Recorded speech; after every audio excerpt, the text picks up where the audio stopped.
everyone, we are the Team Cancer and we're going to discuss about the router boot up process. First, Laila Arroyo is assigned to discuss her topic. Second, I'm going to discuss about my topic. And third, Van Ayan Alag is going to discuss his topic.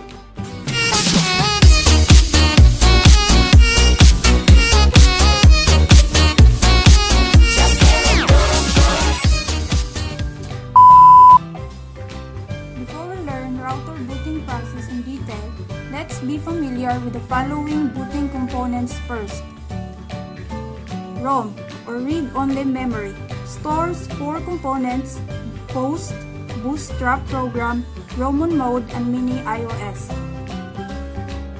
Post, or power on self-test, is a low-level diagnostic utility that performs various tests on hardware components. Bootstrap is the second utility in booting sequence. It controls the search and load process of iOS. ROMMON is a portable iOS program that allows us to perform various diagnostic tests. This program is also used for password recovery procedure. Mini iOS is a fallback utility that contains a stripped-down version of iOS.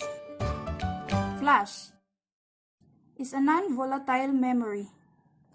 Data stored in flash is not lost when you turn the router off. You could assume flash as hard disk of router. NVRAM is another permanent memory. Data stored in NVRAM is also remain safe. RAM is a temporary memory, and also everything in RAM is erased when you turn off the router. RAM is the fastest memory among the memories. There are 4 information required to function the device. First, during the boot process, iOS is copied and decompressed in RAM flash. Second, same as ISO, running configuration is also copied in RAM from NVRAM. Third, RAM stores ARP, CDP neighbor, routing, and other tables. Fourth, interface input and output buffers are also stored in RAM. Okay, this part will explain how the router booting process works. First, router is powered on. After power on, post is performed to check hardware components including memory and interfaces. The next is Bootstrap, which is responsible for bringing up the router, finding iOS on all possible locations, and loading it on RAM. And next is configuration register value, which control the booting process. And next is flash, where the data storing starts.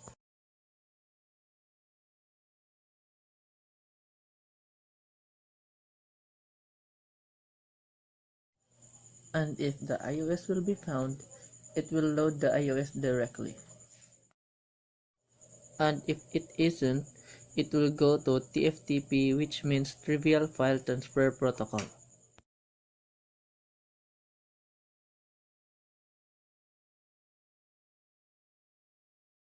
Then, if TFTP found the iOS, it will load the iOS.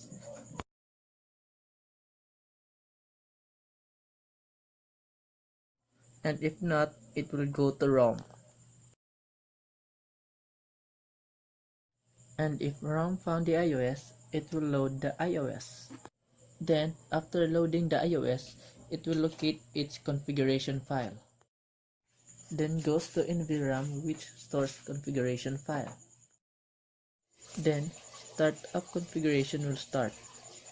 If startup configuration is found, it will load system configuration, and if not, it will go to setup mode before loading the system configuration. After loading system configuration, iOS will be running with configuration. In short, when powered on, the router needs to do is: first, Run post to check the hardware. 2. Search for a valid iOS or the operating system of the router. 3. Search for a configuration file. All the configurations apply to this router.